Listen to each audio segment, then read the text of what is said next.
कि गृह मंत्री अमित शाह से धर्मेंद्र प्रधान की लंबी मुलाकात हुई है। 3.5 घंटे के आसपास ये मुलाकात चली है। हिमांशु मिश्रा हमारे साथ जुड़ रहे हैं। हिमांशु, क्या जानकारी है इस मीटिंग के बारे में?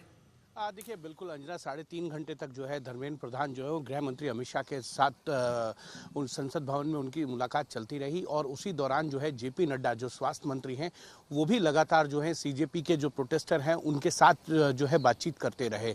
और फिर उनकी आखिरकार मुलाकात हुई जिसमें सीजेपी के दोनों जो प्रतिनिधि आए थे, सौरभ और आदित्य, दोनों ने ही जो है वो अपना ज्ञापन भी दिया। सौरभ दास और आशुतोष रांका दोनों ने अपनी जो बात को रखा और उसके बाद ज्ञापन दिया और अपनी तीनों मांगों को रखा। उसके बाद बातचीत का क्रम आगे बढ़ा है। और लेकिन जेपी नड्डा ने यह भी अपील की कि आप वापस जब जाएं तो ये अपील करें कि अब जो धरना प्रदर्शन है उसको खत्म किया जाए और प्रशासन के साथ जो है शांति बनाए रखने में सहयोग करें। अब सरकार इन तीनों मांगों पर जो है वो क्या सोच रही है, नहीं सोच रही है, अभी तक इसको लेकर कोई भी चीज जो है वो सरकार की तरफ से नहीं आई है। लेकिन इतना जरूर है, धर्मेंद्र प्रधान का इस्तीफा जो है वो नहीं हो सकता।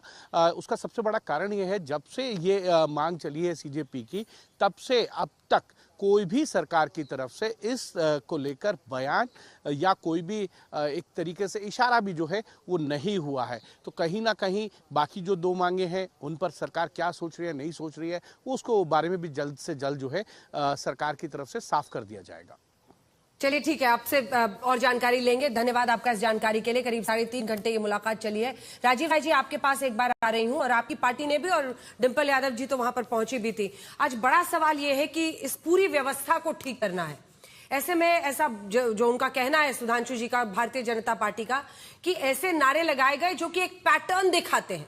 इस पर हमेशा सरकार को घेरने का हर सत्र के पहले, इस पर आपका जवाब? सुधांशु जी पता न किस दुनिया में रहते हैं और कहां से लोगों को प्लांट करके नारे लगवाते हैं। अंजना जी, मैं इतने दिनों तक अपने क्षेत्र में था और कल शाम को ही आया, और यकीन मानिए मैं जहां भी जाता था अपने क्षेत्र में, भैया आप यहाँ क्या कर रहे हैं, देखिए वह पेपर लीक हो रहा है, हमारे इतने पेपर लीक हो गए, आप लोग समर्थन क्यों नहीं कर रहे हैं, अखिलेश जी जाएंगे क्यों नहीं। और मैं मजबूर हो गया कि कल शाम को जब एयरपोर्ट से उतरा तो सीधे वहां गया। ये लोगों के देश की भावनाएं हैं।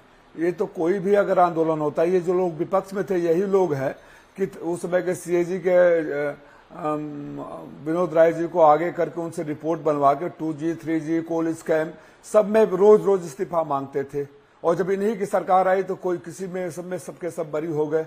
और राजनाथ सिंह जी इनके मंत्री हैं, बोलते हैं सरकार में कोई इस्तीफा नहीं देता है। मैं सब बहुत पूछता हूँ कि इस देश में आप भी इतने लंबे समय से पत्रकारिता कर रही हैं, बहुत सारी सरकारों को, बहुत सारे प्रधानमंत्री को, बहुत सारे कैबिनेट को आपने कवर किया है। क्या नैतिकता के नाम पर इस देश में इस्तीफे नहीं होते थे, लोग इस्तीफा नहीं देते थे? और जो मैं वहां गया था किसी ने ऐसे कोई नारे नहीं लगाए। और मैं बड़ा दुखी हूं आपके पत्रकार अरविंद ओझा जी से, के रिपोर्ट से, अगर आपकी इजाजत हो, और हालांकि मेरा कॉन्सियस परमिट नहीं करेगा, मैं भी था उस थाने में, मैं भी उस आंदोलन में था। और अंजना जी, आप महिला है, दर्द होगा, लड़कियां बिना कपड़ों के, ऊपर के कपड़े फटे हुए, दौड़ दौड़ के भाग के छिपने के लिए थाने में दौड़ी। डिंपल जी ने उनको ढका और सर फटा हुआ, खून लहूलुहान। मैं गया, सारे डीसीपी एसीपी सबके यहाँ खोज रहा था कि एक एम्बुलेंस तो मंगा दो, ये बच्चे मर जाएंगे। मेरे पास वीडियो है, फोटो है, मैं ऐसे नहीं बोल रहा हूं, मैं सबूत पर बोल रहा हूं। फिर वो कहा गया कि आ रही है एम्बुलेंस। फिर जब मैं जाकर नाराजगी व्यक्त की, कमरा दरवाजा बंद करके पुलिस वाले बैठे थे पुलिस स्टेशन में। जब मैं गुस्सा किया तो बोले 4 बाहर एम्बुलेंस खड़ी है। मैं बाहर एम्बुलेंस में जाता हूँ, आईपीएस रैंक ऑफिसर को खोजता हूँ, उनको बोलता हूँ अच्छा मैं पता कर रहा हूँ, हम तो बाहर से हैं। मैं जाकर उस वीडियो को, वो जो एक एम्बुलेंस खड़ी थी उसका वीडियो भी बनाकर ले आया हूँ, जिसमें न तो कोई ड्राइवर था, न तो कोई मेडिसिन थी, न कोई फार्मासिस्ट था, नर्स था, एक बच्चा बैठकर करा रहा था। अभी कहिए अगर आपके पास टाइम है तो मैं प्ले कर दूंगा। और मेरे ऊपर भी लाठी चली। और ये बताइए, ये कानून व्यवस्था बनाना काम है, लेकिन कानून में कहां रखा है बिना नेम प्लेट के पुलिस वाले रहेंगे, शादी वर्दियों में पुलिस वाले रहेंगे।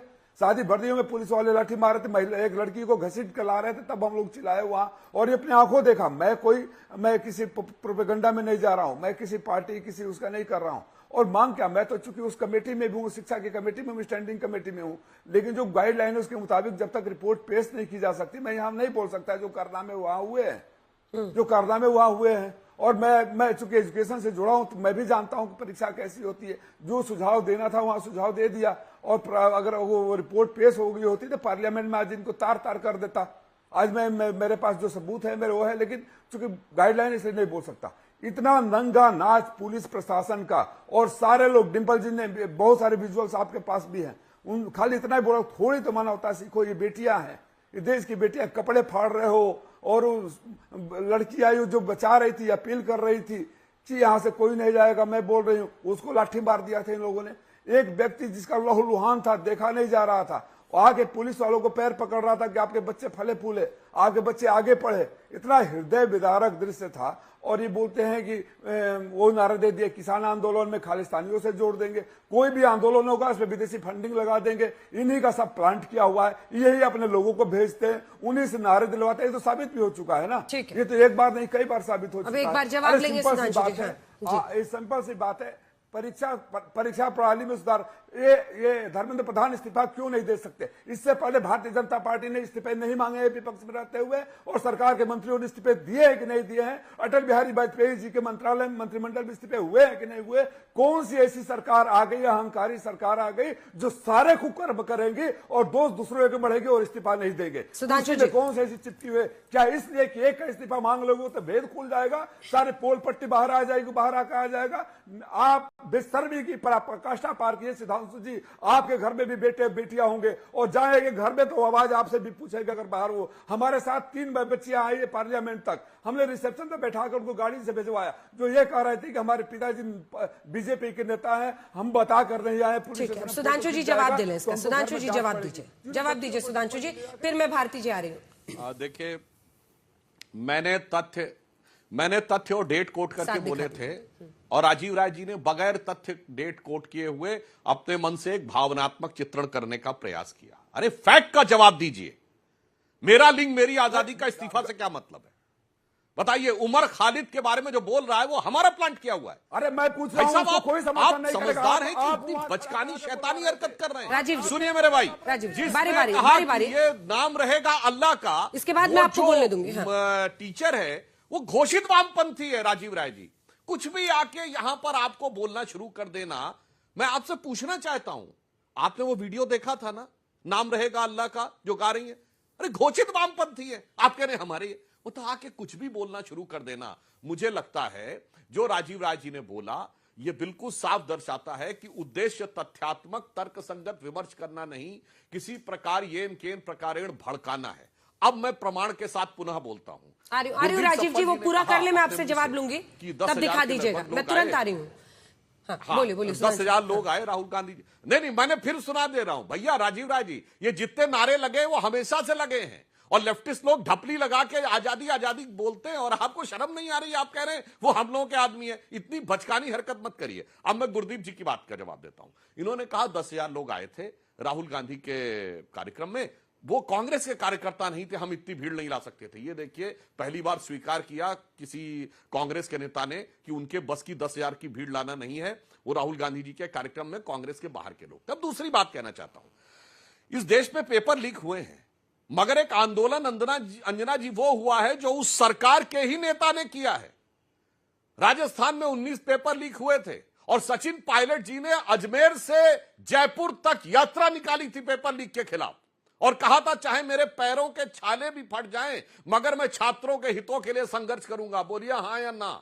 और इतना ही नहीं, उसके बाद उन्होंने यह भी कहा था कि ये कैसे मुख्यमंत्री कहते हैं कि वो जादूगर हैं, अर्थात कि वो लॉकर में रहते हैं, लॉक और पेपर बाहर आ जाता है। और उसके बाद क्या हुआ था यह भी मैं दर्शकों को बताना चाहता हूं। आज ये लोग जो ज्ञान दे रहे हैं, 2019 के लोकसभा चुनाव में कांग्रेस ने अपने घोषणा पत्र में लिखा था कि यूएपीए कानून जो है, यानी सीडेशन का लॉ, इसको निरस्त कर देना चाहिए, इसका दुरुपयोग होता है। मगर उसका उपयोग कहां किया गया? पहली सरकार राजस्थान की कांग्रेस सरकार जिसने उपयोग किया, किसके अगेंस्ट किया? आतंकवादियों के खिलाफ नहीं, अपराधियों के खिलाफ नहीं, अपने विरोधियों के प्रति नहीं, सचिन पायलट और उनके विधायकों के खिलाफ, अपनी पार्टी के विधायकों के खिलाफ इन्होंने देशद्रोह के मुकदमे के तहत कार्य किया, उनकी सर्विलेंस कराई। अब मैं दूसरा भी पूछना चाहता हूं, सुधांशु जी, गई उनकी सरकार राजस्थान से, कह रहे हैं कि बहुत अच्छा है, अब वहां भी आपकी सरकार है सर, केंद्र में भी आपकी सरकार है, सुन लीजिए, सब जगह आपकी सरकार है। तो 2.5 साल से राजस्थान में कोई पेपर लीक नहीं हुआ। अब मैं दूसरी बात कह रहा हूं, जो लोग ये कहने का प्रयास करते हैं अंजना जी, तो कांग्रेस 4 राज्यों में सरकार में भी तो है, गवर्नेंस का एक मॉडल बताएं, जैसे मोदी जी ने गुजरात मॉडल दिया था, जैसे हम लोग विपक्ष में थे, मध्य प्रदेश में शिवराज सिंह चौहान जी ने लाडली लक्ष्मी योजना और कृषि में विकास करके दिखाया था। भाई साहब, कर्नाटक तेलंगाना दोनों तो बहुत संपन्न राज्य हैं, हिमाचल और केरल भी। दिखाओ तो ना कि मॉडल ये है गवर्नेंस का। चलो, जहां आपकी राज्य सरकार है वहां के आप एग्जाम में दिखाइए, हमने ये किया। जबकि फैक्ट ये है कि जिन एजेंसीज पे आप आरोप लगा रहे हैं, तेलंगाना की यूनिवर्सिटी ने भी उसी को पेपर सेट करने के लिए दिया है और कर्नाटक की यूनिवर्सिटी ने भी उन्हीं को पेपर सेट करने के लिए दिया। तो अगर आप ईमानदार हैं तो अपने सामने रखिए, यह भी ध्यान रखिए, 4 राज्यों में आप सरकार में, आप कहिए मैं ये करके दिखा रहा हूं, जैसे हम विपक्ष में थे और हम दिखाते थे कि हमारा राज्यों का मॉडल ये है। चलिए, जल्दी से गुरदीप सप्पल जी जवाब दीजिए। राजीव राय जी भी कुछ दिखाना चाह रहे हैं, भारती जी के पास मुझे जाना है। हाँ, 3-4 बातें बोल दी हैं सुधांशु जी ने। पहले तो नारों पे बोला। सुधांशु जी, नारों के इस्तेमाल पे इतना परेशान मत होइए। हमने देखा है कि आपके लोग जय श्री राम का नारा किसी की लिंचिंग के लिए भी लगाते हैं। ऊर्जा मंत्री के यूपी से जब पूछा जाता है कि बिजली नहीं आ रही तो कहते हैं जय श्री राम। अगर जनार्दन रेड्डी से पूछते हैं कि आप सदन में नहीं आ रहे हैं कर्नाटक में, तो वो बोलते हैं जय श्री राम। अगर बंगाल में किसी पे हमला करना है तो बोलते हैं जय श्री राम। नारों का दुरुपयोग पे आप किसी को सलाह मत दीजिए। दूसरी बात, आपने बोला मुखौटा और गैर राजनीतिक। अरे, आरएसएस से बड़ा मुखौटा और गैर राजनीतिक संगठन इस देश के अंदर कौन है? हम तो कहते हैं कांग्रेस में कि राजनीति आत्मा है डेमोक्रेसी की। गैर राजनीतिक चीजें तो आप बोलते आए हैं। और तीसरी बात, आपने बड़े अच्छा वो बोला आज गुजरात की मॉडल के बारे में। हम तो ये जानते हैं कि हिमाचल हो, तेलंगाना हो, कर्नाटक हो या केरला हो, सारे ह्यूमन डेवलपमेंट इंडेक्स पे, इंडस्ट्रियलाइजेशन पे, पर कैपिटा में गुजरात से ऊपर हैं। हमको ब्रांडिंग, जो आपने पीआर और ब्रांडिंग करके एक झूठी एक माहौल तैयार किया था, अब तो देश में कलई खुल गई। आप पुरानी बातें मत बोलिए।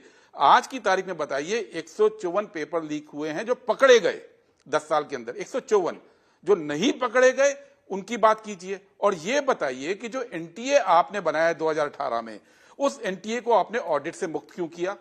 आपने एनटीए जो बनाया, उस एनटीए को इस तरह से क्यों बनाया कि पेपर सेटिंग हो, पेपर का ट्रांसपोर्टेशन हो, सेंटर का लोकेशन हो, पेपर की चेकिंग हो, सब ठेके पे दिया जाए? ठेकेदारों से इतना प्रेम क्यों आपकी सरकार को? इसका जवाब दीजिए ना। ये जो वट अबाउटरी है कि आपकी सरकार में हुआ, इधर से हुआ, उसको छोड़ दीजिए। छात्र ये पूछ रहा है कि मोदी सरकार ने वो पॉलिसी क्यों बनाई? इस देश में यूपीएससी है, यूपीएससी पूरी तरह सरकार के कंट्रोल में है, ट्रांसपेरेंट है, उसका ऑडिट होता है, उसके परमानेंट एम्प्लॉइज हैं। आपने एनटीए में परमानेंट एम्प्लॉइज रखने तक से मना कर दिया ताकि आरएसएस के लोगों को आप वहां पे काम दे सकें ठेकेदारी पे।